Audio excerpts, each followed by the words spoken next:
Welcome to English Classes Online, where English learning is made easy. Kindly subscribe to our channel. Like and share our videos with your friends and relations. Remember to click on the bell icon for notification whenever a new video goes live on the channel. English Classes Online is an educational channel. Here, English learning is simplified. We teach everything English. This is where literature and English is made easy. We simplify literary analysis and make literary appreciation a fun thing. This is also where content creation is made easy. We show you how to use the English language as a tool for creating content and for creating income for yourself. You are welcome to our channel. Rest assured that our classes are always informative, educative, and exciting. Let's dive into this lesson right away.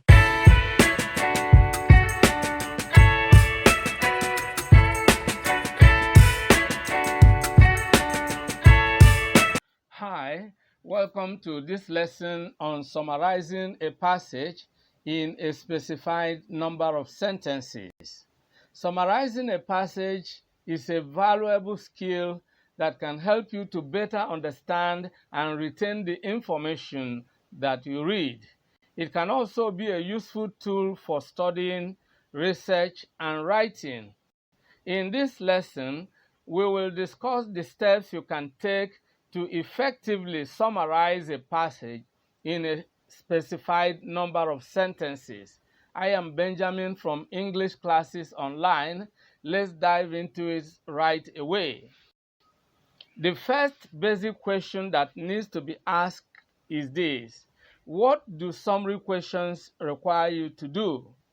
In most English exams, such as the West African Senior School Certificate Examination or the National Examinations Council Senior School Certificate Examination and others, you are required to summarize certain ideas in the passage in a specified number of sentences.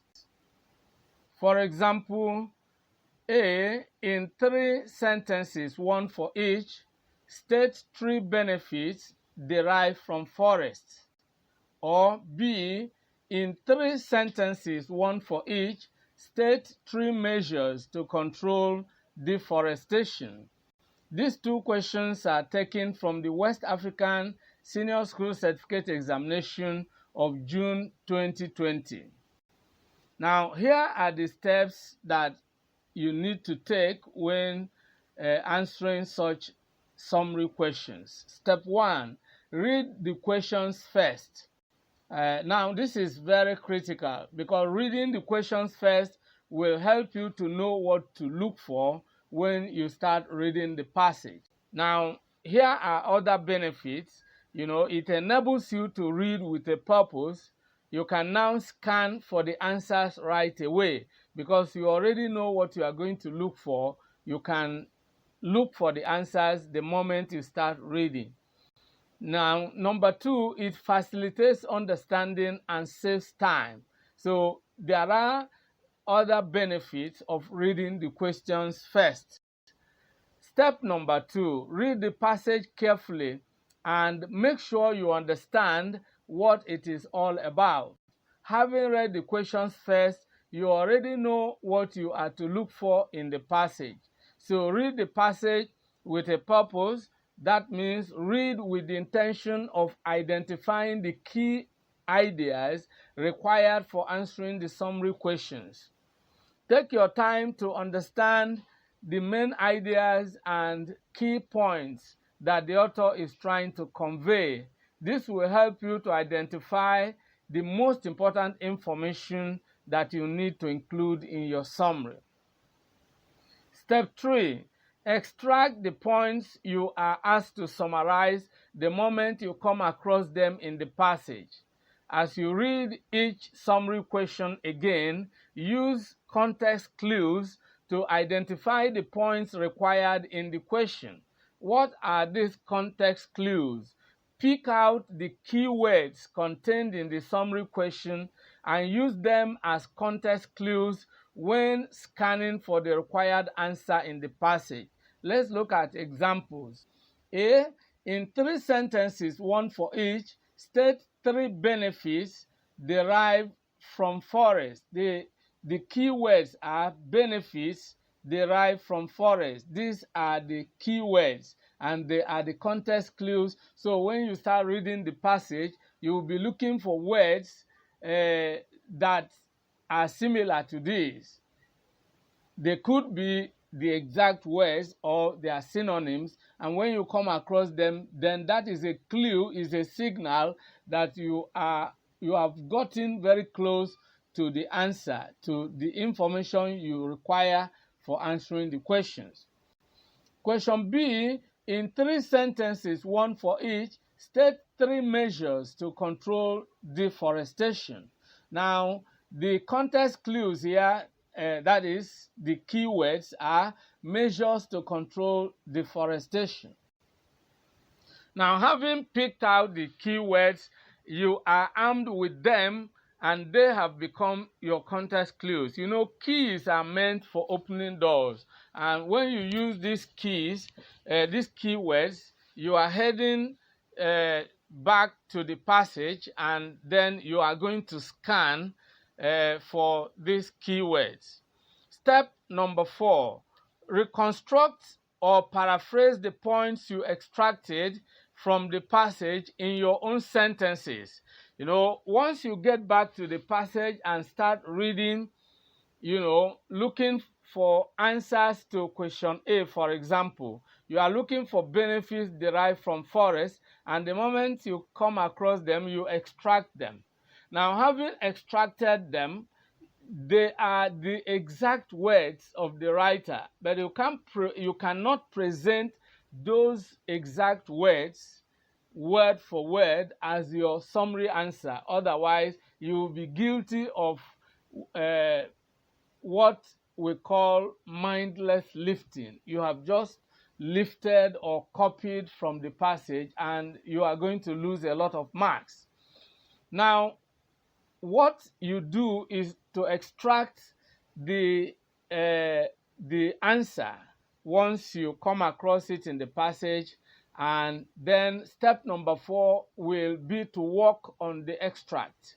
Reconstruct or paraphrase the points you extracted from the passage in your own sentences.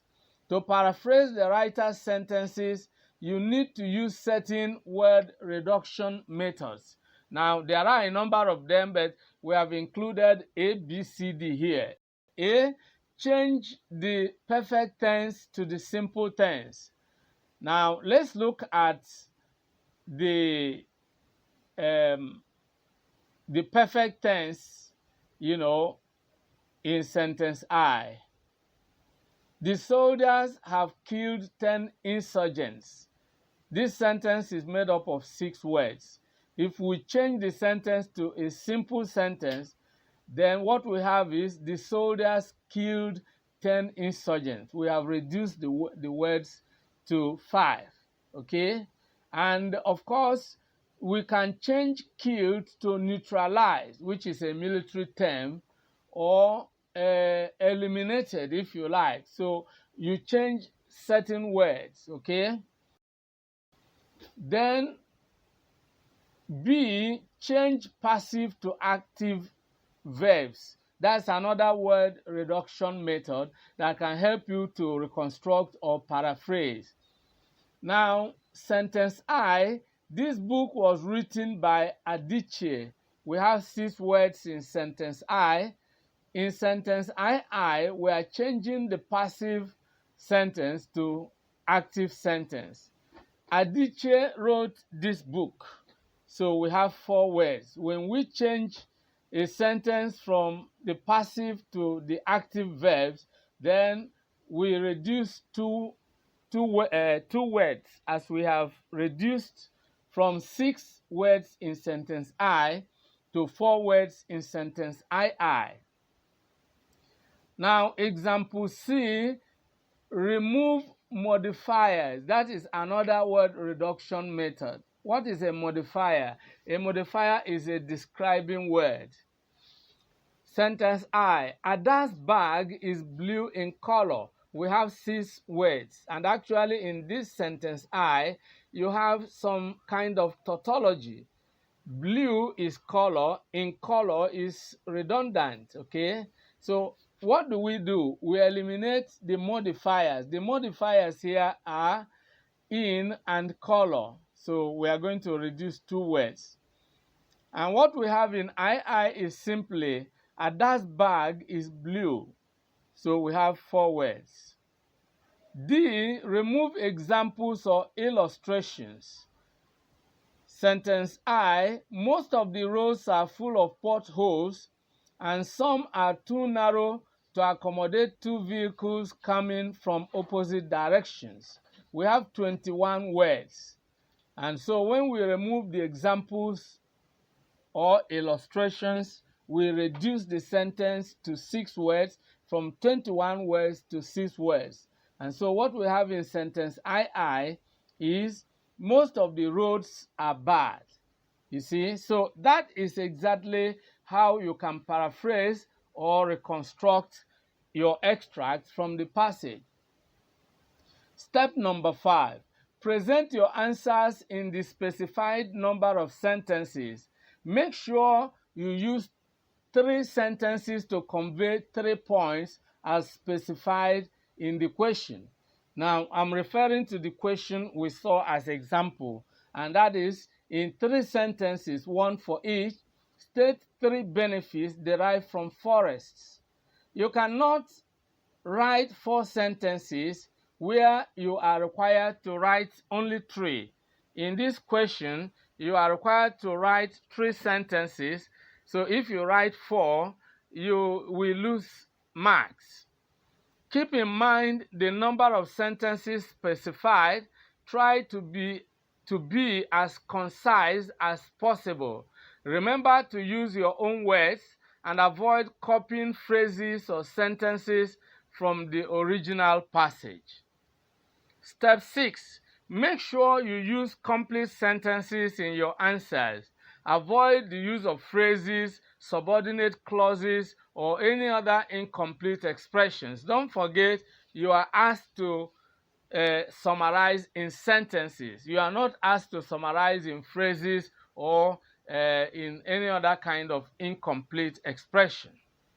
Now, let's look at example of how you can, you can get it wrong when you use incomplete sentences, and then you get it right when you use complete sentences. For example, when you write protecting lands against erosion, you are correct in that point, but you are incorrect in the sense that you didn't present your answer in a complete sentence. So to make it a complete sentence, you can say, forests protect lands against erosion. This is a complete sentence.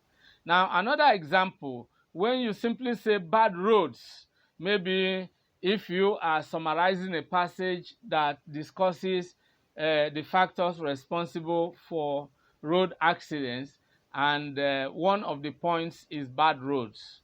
Now, if you simply write bad roads, this is a phrase, and you are not asked to summarize in phrases.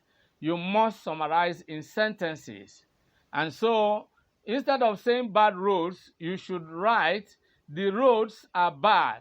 This is a complete sentence. By the way, a sentence is a group of words that has the subject-verb combination and expresses a complete thought. All right? So, it must be a complete thought.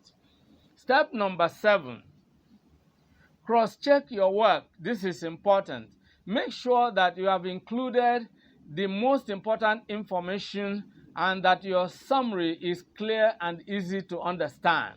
Make sure that you correct any errors in your answers, such as grammatical errors or errors of grammar, spelling errors, punctuation errors, capitalization errors, and any other errors. So these are the steps you need to take. Now, summarizing a passage in a specified number of sentences is a valuable skill that can help you to better understand and retain the information that you read. By following the steps outlined in this lesson, you can effectively summarize a passage in a specified number of sentences. Remember to read the questions first and then read the passage carefully. Extract and present the main ideas required to answer the summary questions, and then review your summary to ensure that it is accurate and easy to understand. Many thanks for watching today's video. A big thank you to all of you out there for being part of today's episode. I hope you enjoyed the video. If you did, kindly subscribe to this channel. Subscribe now as a way of giving us support. For notification about new videos, click on the bell icon. You will find the bell icon. Click on it so that whenever a new video is uploaded, you will be instantly notified. If you have actually enjoyed the video, like and share the video with your friends and relatives. This is very important. If you have any comments, leave your comments below. Any questions, any suggestions, we would gladly receive them and respond promptly and positively to them. See you in the next video. I look forward to always seeing you in the new video.